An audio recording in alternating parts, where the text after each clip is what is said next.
Bismillahirrahmanirrahim.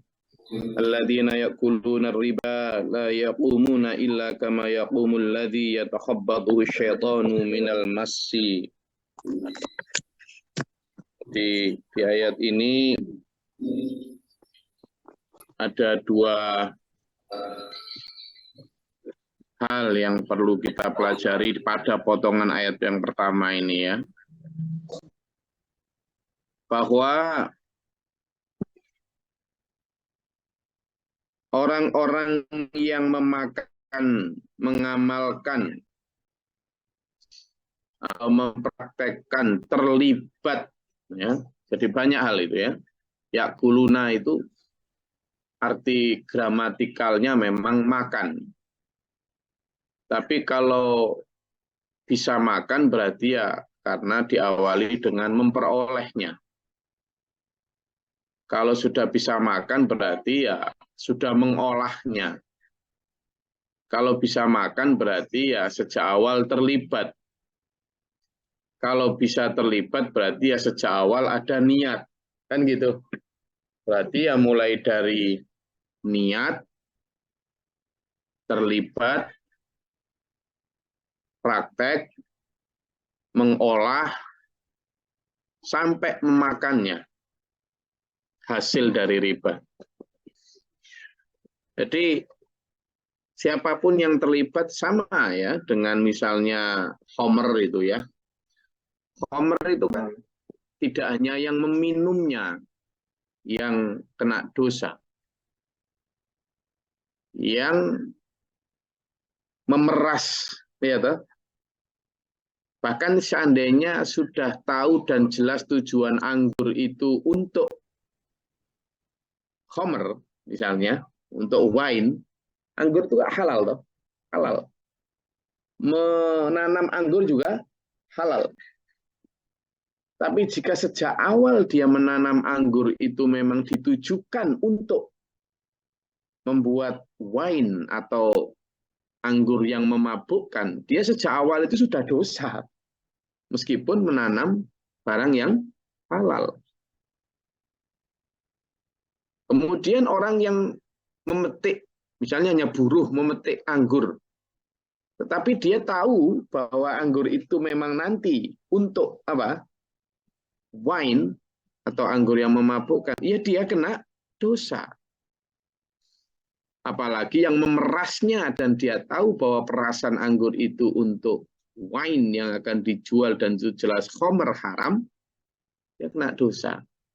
Nanti yang mengolah, kemudian sampai mempacking, sampai mendistribusikan, meskipun dia tidak pernah minum setetes pun, apalagi pernah mabuk, dia tetap kena dosa. Padahal hukum dasar dari anggur atau dari wine itu adalah yang memabukkan. Ilahnya itu yang memabukkan. Ilah itu sebab atau reasoningnya. Itu memabukkannya. Tetapi yang terkait dengan itu semuanya kena.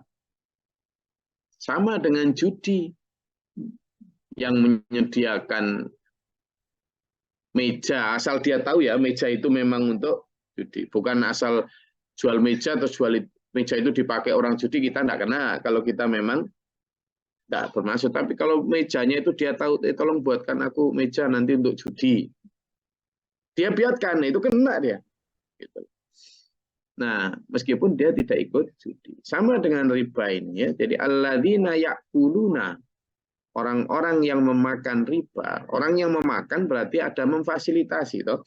Ada yang niat, ada yang kemudian praktek, terlibat, mengolah sampai memakannya riba. Illa yaquluna kata Allah, illa kecuali kama yaqumul ladzi yatakhabbathu syaitanu minal masih. Ini yaqumu itu dalam dua makna ya. Yaqumu itu hidupnya, ya, hidupnya baik hidup ketika di dunia maupun hidup ketika di akhirat. Hidupnya ketika di dunia itu hidupnya itu seperti orang yang kerasukan setan karena gendeng gila. Orang yang kerasukan setan, teman tahu kan, orang yang apa? Sedang kerasukan setan itu kan natap sana natap sini, nabrak sana nabrak sini, pokoknya deludur nggak karu-karuan, apapun ditabrak, apapun kayak gitu kan, orang yang kerasukan itu teriak-teriak. Nah, menunjukkan bahwa hidupnya tidak teratur, tidak tenang. Ya, takhabbatu syaitan minanas itu artinya tidak tenang.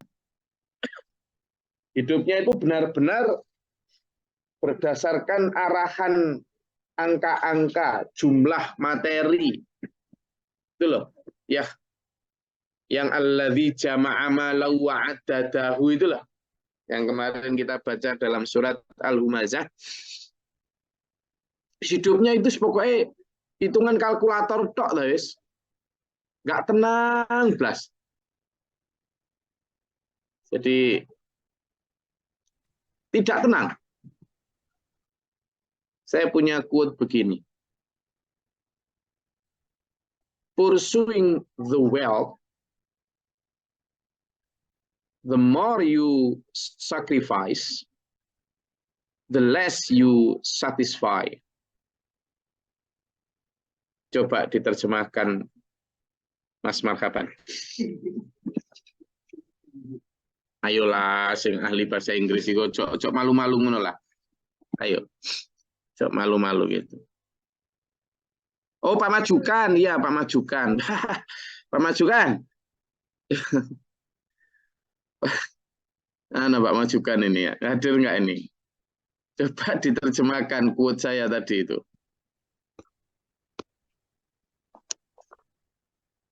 Apa Pak Saiful? Pak Majukan itu Spanyol, Gus. Oh, Spanyol. Oh iya, Pak Majukan, betul. Pak Majukan itu bahasanya Spanyol. Lupa saya. Berarti Palik saya, Palik Abdullah ini yang bisa ini. Jadi pursuing the wealth, kalau sampean itu hanya mengejar kekayaan materi, maka the more you sacrifice, semakin banyak kamu berkorban, the less you satisfy, semakin sedikit kamu itu puas. Jadi semakin banyak yang kamu korbankan, atau waktu, tenaga, pikiran untuk mengejar kekayaan, maka semakin sedikit kepuasanmu. Pasti itu. Karena semakin haus. Seperti orang minum apa? Air laut. Iya, air dia memang. Nah, riba itu seperti itu tuh loh. Ya takhabbatu syaitanu minal masi. Itu limbung dia. Kalau dalam tafsir ini disebutkan orang yang mengambil riba itu tidak tentram jiwanya. Seperti orang yang kerasukan setan. Jadi tidak tentram. Dia mungkin ya di awal-awal ketika diiming-iming perbankan misalnya, nanti kamu begini-begini, ya mungkin secara angka saldo 0 di bawah, di belakang angkanya, digitnya bertambah, tapi jiwanya makin haus. Mungkin meskipun sebagian besar malah bangkrut ya. Mungkin ada sebagian kecil yang berhasil sukses. Tapi entah keluarganya jadi bandel, anaknya jadi nggak bisa diatur, istrinya jadi jarang di rumah, jadi suka menantang suami, atau sebaliknya suaminya yang suka uring-uringan, atau penyakitnya yang tambah ini tambah itu, atau macam-macam, atau minimal itu kemudian ketika beribadah jiwanya itu nggak pernah tumak nina, dan seterusnya. Itu yang dimaksud dengan jiwanya tidak tenang. Dan sudah ternyata persoalan riba ini sudah ada sejak 1400 tahun yang lalu. Dan bantahan orang yang mempraktekkan riba itu persis seperti orang sekarang ternyata. Dzalika bi annahum qalu innamal bai'u mithlur riba. Onda. Ini sebenarnya dagang ini. Ini dagang sama, ini boleh, ini halal ini. Itu ternyata terus dikasih istilah-istilah. Ini tuh muzaroah loh ini. Ini tuh mudorobah ini. Ini tuh dikasih nama bahasa Arab. Terus sampean yang suka Arab itu, apalagi yang bawa itu pakai janggot dan pecian, wih halal halal, toyib toyib. Ini syariah, syariah sesuai syariah. Alah mas. Ternyata yang ngomong gitu itu sudah ada 1400 tahun yang lalu ini loh. Itu karena mereka sering mengatakan innamal bai'u mithlur riba. Enggak, riba itu ini sama, ini dagang kok. Ini tuh jual beli. Kalau sama coba. Iya. Loh, jadi orang yang suka memanipulasi atau memberikan kamuflase baju-baju indah di balik keharaman, itu ternyata sudah dipraktekkan orang-orang terdahulu. Gitu loh. Saya ingat toh, perbankan itu yang memulai itu umat Yahudi. Jadi jual beli dengan bunga, ya toh, atau utang dengan bunga, itu sudah ada sejak zaman Nabi. Sejak zaman Bani Israel ada itulah. Itu. Sampai sekarang pemegang kunci seluruh perbankan dunia, ya keluarga Rockefeller dan keluarga siapa? Siapa? Nah, satunya siapa? Semua. Tidak ada. Semua perbankan, mau yang dibilang syariah maupun yang dibilang konvensional, ya tunduk pada aturan Bank Sentral. Bank Sentral itu apa? Bank Indonesia. Dan Bank Indonesia ya harus tunduk pada aturan Bank Internasional. Dan Bank Internasional itu pemiliknya siapa? Bukan pemerintah manapun. Bukan pemerintah manapun. Saya nggak ngajak sampean untuk sentimen terhadap si A, si B. Ya. Tapi saya ngajak sampean untuk sadar bahwa ternyata kalimat itu sudah ada sejak zaman dulu. Kita nggak akan berdebat di sini tentang bank itu riba, halal atau haram. Sampean nggak akan selesai sampai hari kiamat. Karena pasti sampean akan dicarikan dalil yang menghalalkan. Sampai kapanpun ya, entah kitabnya si A, si B, si C, si D. Tapi saya ajak untuk sedang membaca Quran ini. Dan langsung kemudian Allah sebentar. Wa ahallallahu al-bai'a wa harramar riba. Diberi batasan tawegas itu. Kalau jual beli ya jual beli. Kalau riba ya riba. Allah menghalalkan jual beli, Allah mengharamkan riba. Wis titik. Lo gampang toh? Tapi itu begini, yang namanya begana begini tapi dan tapi itu namanya syubhat. Apa syubhat? Syubhat itu adalah tidak jelas antara halal dan haram. Maka supaya jelas halal haram, Allah memberikan batas jelas ini. Wa ahallallahul bai'a wa harramar riba. Tapi orang dulur ya, ini pahit nggak? Gus Glory sampean benci nggak setelah menyampaikan ini? Jangan benci, karena kalau Gus Glory sampean benci, Gus Glory akan tetap ganteng, percayalah. Percayalah, istalah tetap ganteng.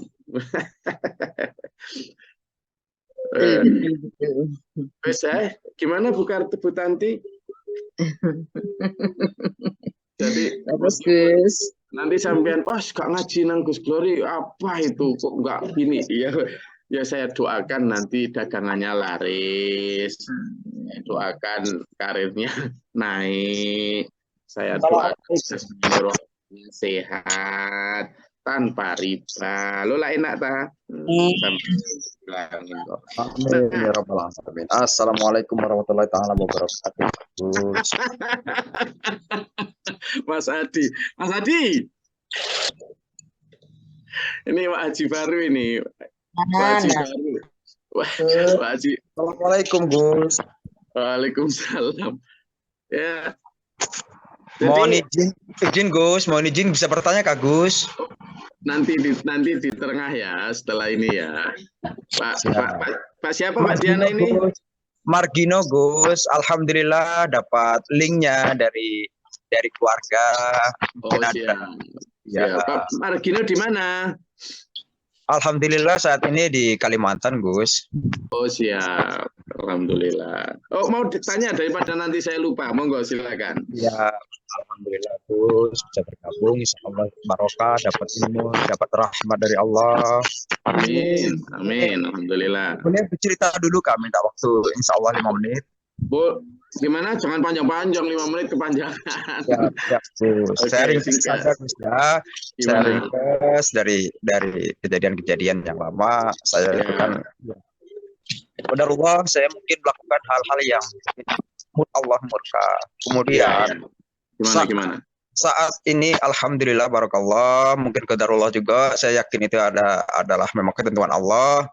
Saya diringankan semuanya Gus terkait. Ya, saya bukan riak Gus, ini saya cuma mau tanya sebenarnya apa yang saya alami, apakah ini saya tuh termasuk masih kelainan jiwa atau apa. Jadi saat ini Gus saya memperkenalkan diri, nama saya Margino, itu pemberian dari orang tua. Kemudian terkait dengan roh itu ya, rohku mungkin itu dari roh Nur Muhammad itu sendiri yang saat ini saya juga belum tahu namanya karena itu rahasia daripada Allah itu sendiri. Kemudian pada waktu-waktu yang lalu Gus, mungkin saya itu kurang mendekat diri dengan Allah, kurang yakin dengan adanya Allah, dan kurang yakin bahwa Allah itu sebenarnya berada di dekat kita dan zat-zatnya, sifat-sifatnya ada di diri kita, terutama nur yang dari Muhammad itu sendiri.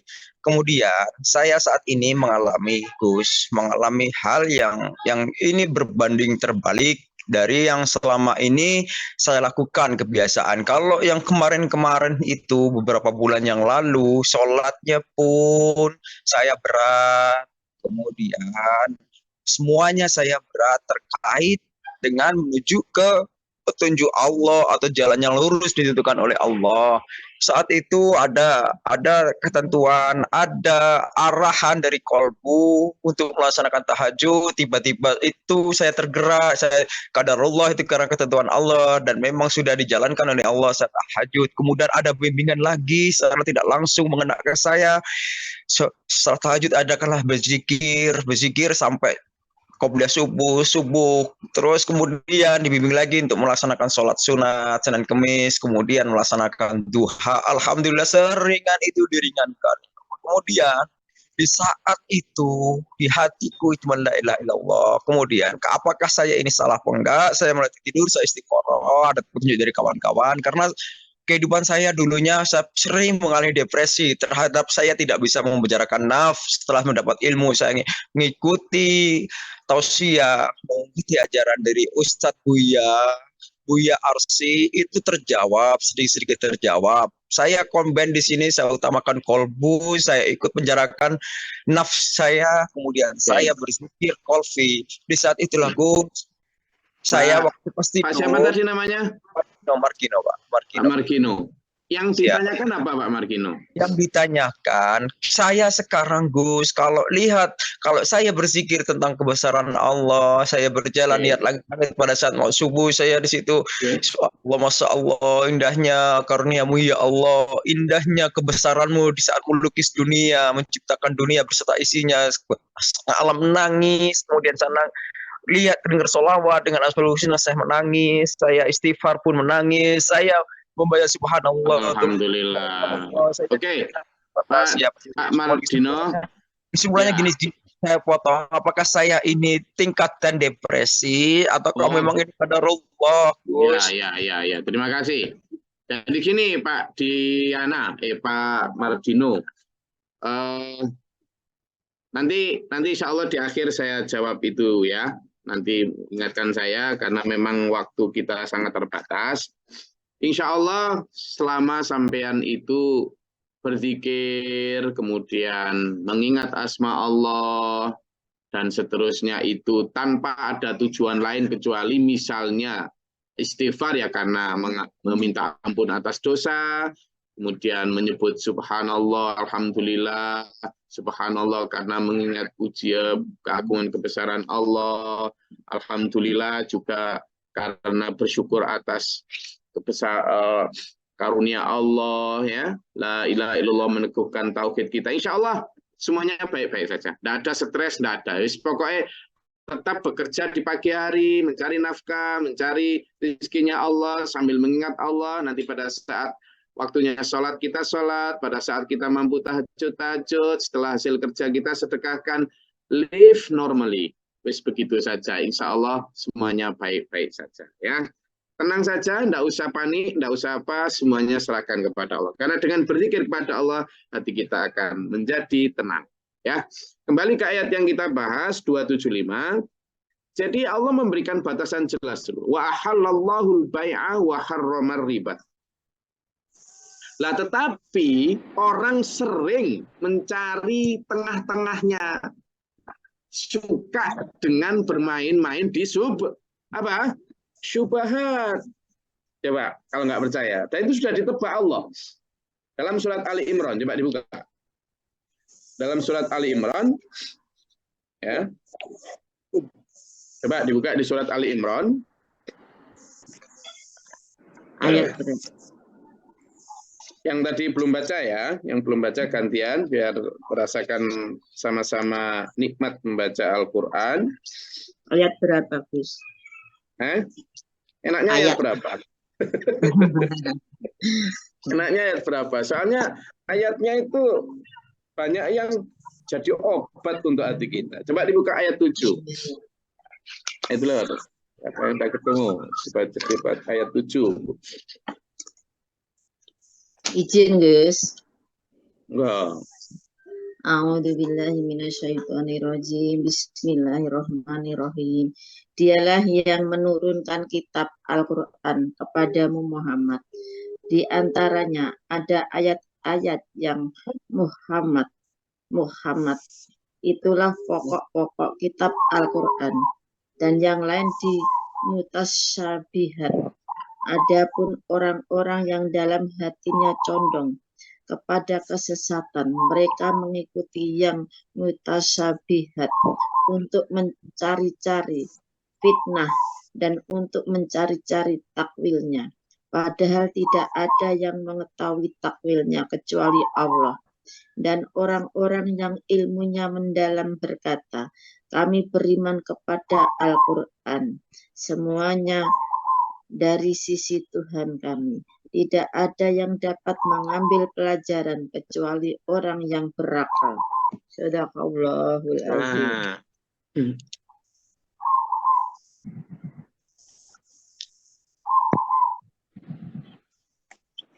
Oke. Jadi kalau kita lihat itu kan betul. Sebenarnya ayat Al-Quran itu sudah muhkamat banget, Muhammad. Muhkamat itu artinya apa? Muhkamat itu mengandung pengertian yang gampang dipahami, jelas, ya, mudah, terang. Itu muhkamat. Kebanyakan Al-Quran begitu. Meskipun sebagian diantaranya itu ada yang perlu penafsiran. Nah, yang perlu penafsiran ini yang kemudian ditafsirkan di dalam hadis. Misalnya, aqimis sholat, dirikanlah sholat. Nah, tapi disitulah tidak dijelaskan gimana cara takbir, gimana cara ruku. Juga nggak dijelaskan berapa rakaat, zuhurnya, asar, maghrib. Nah, maka dijelaskan di dalam hadis. Nah, terkait dengan ini, riba itu ya sudah jelas. Makanya Allah memperjelas tadi itu. Wa ahallallahu al-bai'a wa harramar riba. Tapi orang masih mencari yang tengah-tengah. Iya, hadis pun justru memperjelas itu dengan sangat jelas. Maka faman ja'ahu mau'idhatun, barang siapa yang sudah datang kepadanya peringatan. Ya, kemudian fantaha mau'idhatun min rabbih, kayak sekarang misalnya sampean sudah datang peringatan, maka fantaha lalu berhenti, kata Allah, maka falahu masalafa, maka apa yang sudah didapat di masa lalu nggak apa-apa, itu baginya, ya sudah diambil, nggak usah dikembalikan. Ya. Maka itu wa amruhu ilallah, dan urusan dia adalah menjadi urusannya Allah, terserah kepada Allah.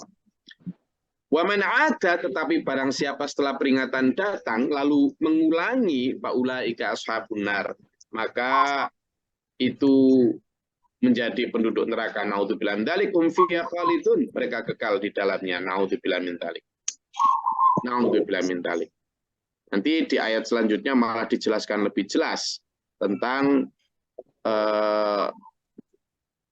bagaimana, kenapa Allah menghalalkan riba dan kenapa Allah mengharamkan riba dan kenapa Allah menghalalkan dagangan. Enggak, kalau ada yang mau menyampaikan, silahkan.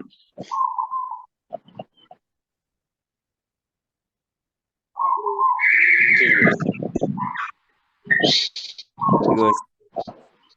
Ya, Pak Saiful.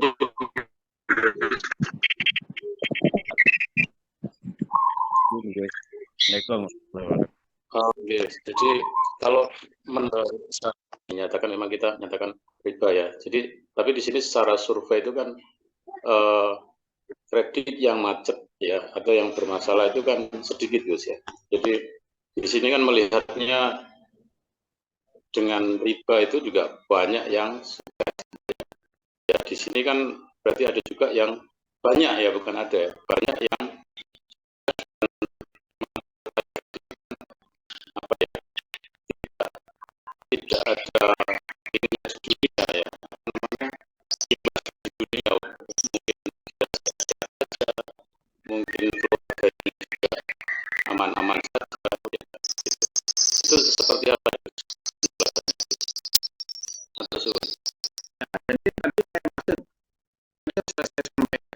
Banyak sekali orang yang sukses dengan riba, dan bukan bahkan pemilik perbankan ya gendut-gendut, kaya-kaya ya, kaya.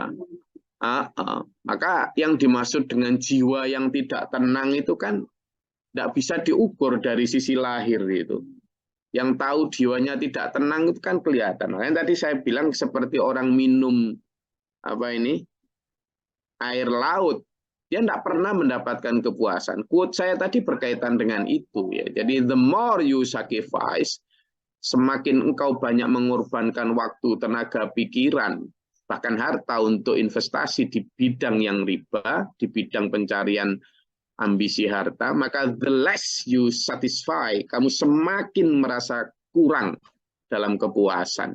Nah, di situ letak ketenangannya. Mungkin dari sisi tampak lahir ya sampean akan bertambah uangnya, bertambah tokonya, bertambah rumahnya, bertambah tinggi jabatannya karena mampu nyogok sana sini, bertambah sawahnya, segala macam. Ya banyak yang begitu. Tetapi sampean lupa semuanya itu adalah bentuk-bentuk sampean justru di dalam itu tadi. Tidak hanya istijrat bahwa itu nanti akan menambah banyak siksa di akhirat, tetapi juga menambah kita di semakin tidak sempat ini, semakin tidak sempat itu gitu. Nah, tidak sempat itulah bentuk dari siksa di dunia. Sehingga Qarun sebelum ditenggelamkan oleh tanah itu ya baik-baik saja selama sekian lama. Demikian pula Fir'aun, tidak pernah sakit dia. Satu-satunya orang di muka bumi yang nggak pernah sakit itu Fir'aun. Demikian pula Sa'labah dan seterusnya. Sehingga ukuran yatakhabbathuhu syaitanu minal masi itu bukan ukuran yang ada yang bisa dilihat lahir, tapi ada yang tidak bisa karena ketidaktenangan itu di dalam hati. Dan itu tidak bisa dipungkiri karena kesuksesan itu kan antara standarnya Allah dan standarnya manusia kan beda. Misalnya tentang kemuliaan, orang yang setelah riba mungkin mulia di mata manusia karena kemudian tampak di dalam konten-konten ontrok, woi rumahnya hebat, like-nya wah viral dia. Oh ini misalnya kemarin ada seorang wakaji di Kalimantan di mana yang ditunjukkan dalam sebuah konten rumahnya terbuat dari emas, baru saja bikin gelaran pesta nikah 14 hari 14 malam. Nah, kan semua orang menyukai, hebat, keren gitu. Tapi siapa yang tahu di dalam hatinya? Nah, itu sehingga ketika bicara tentang standar Allah, nanti kan ada di situ, di ayat besok itu dijelaskan tentang Allah itu memberikan, memusnahkan riba dan menyuburkan sedekah. Nanti kita bahas. Apa yang dimaksud dengan menyuburkan itu? Nah, termasuk di dalamnya ridha Allah. Ya. Belum lagi nanti di akhirat. Tadi saya belum sampaikan itu. Orang yang di akhirat itu yang makan riba itu diibaratkan dibangkitkan ya dalam bentuk perutnya itu menggelembung besar sampai nyeret-nyeret di tanah itu dengan lidah yang menjulur. Jadi sampai di dalam hadis itu dijelaskan orang yang melaksanakan riba itu ada nanti di bawah juga, termasuk dia itu nanti seperti memaklumatkan perang terhadap Allah dan Rasul-Nya. Naudzubillah min dzalik, bahkan di dalam satu hadis disebutkan orang yang memakan atau memasukkan riba itu seperti naudzubillah min dzalik bersetubuh dengan ibunya dan banyaklah ya. Jadi ada banyak standar di dalam Islam yang itu sangat berbeda memang dengan sekarang. Jadi begitu sekilas. Oke. Ada lagi? Saya akhiri sampai di sini. Saya berharap sekali dulur-dulur menjadikan Al-Quran ini benar-benar sebagai driver ya, guidebook. Jika Allah tadi memberi kita excuse ya, memberi kita pengampunan dan permaafan. Sebelum datangnya peringatan ini, maka apa yang sudah kamu lakukan biarlah. Itu insya Allah ghufira ma qad salafa ya. Allah akan mengampuni apa yang telah lalu.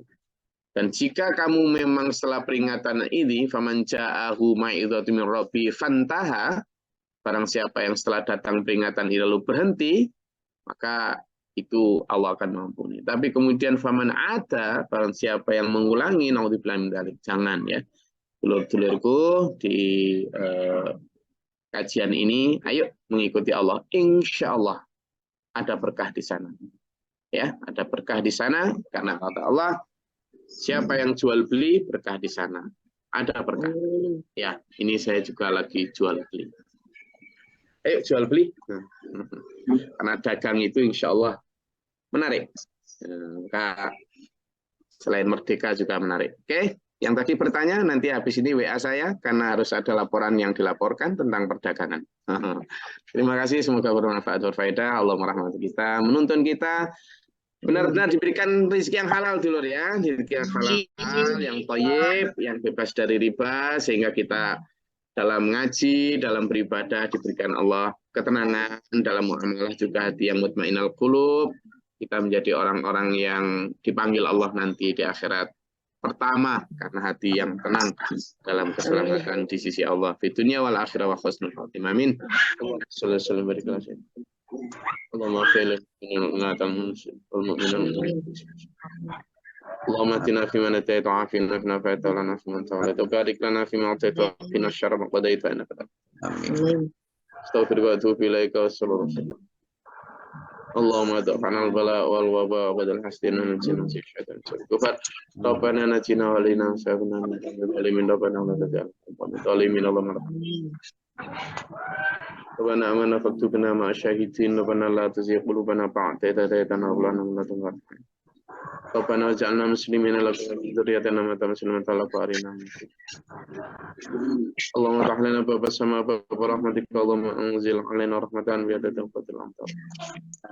Ya Allah. ربنا إننا سمعنا مناديا ينادي للإيمان أن آمنوا بربكم فآمنا. ربنا اغفر لنا ذنوبنا وكفر عنا سيئاتنا وتوفنا مع الأبرار. ربنا واجعلنا مسلمين لك ومن ذريتنا أمة مسلمة لك وأرنا من نصيبك وعلينا إنك أنت الرحيم. ربنا آتنا في الدنيا حسنة وفي الآخرة حسنة وقنا عذاب النار. اغفر لنا والعاقبة إلى العزة والجلال. Amin ya Allah. Wa syukur sabit Allah. Amin ya Allah. Wa na'udzu billahi min syaitanir rajim. Assalamu alaikum. Alhamdulillahirrahmanirrahim. Wassalamualaikum warahmatullahi wabarakatuh. Allahumma rahamna bil Qur'an